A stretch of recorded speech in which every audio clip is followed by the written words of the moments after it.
Hello friend, আজ আমরা ঘুরতে ঘুরতে চলেছিলাম একটি সুন্দর দৃশ্য উপভোগ করার জন্য। তো আমরা তো শুনেইছি যে কাশবনে ওই লাগলো হাওয়া, ঢাকের গায়ে পড়লো ঘাঁটি, তারপরে মত্ত আগমন হয় মা দুর্গার। তো আমরা গ্রামের ছেলে, আমরা এইসব ছোটোখাটো মুহূর্ত উপভোগ করতেই থাকি। তো এইটা হলো আমাদের কেঠিয়া খাল। এর দুপারে যে হারে কাশফুল ফুটেছে সেটা বলার মতো নয়।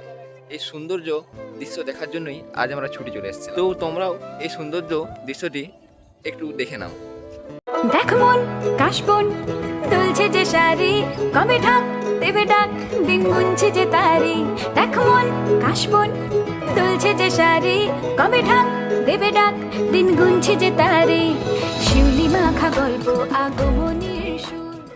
আর কিছুদিন পরেই আমাদের সেই দুর্গোৎসব। তো অ্যাডভান্স তোমার দিকে দুর্গোৎসবের শুভেচ্ছা এবং অভিনন্দন রইল।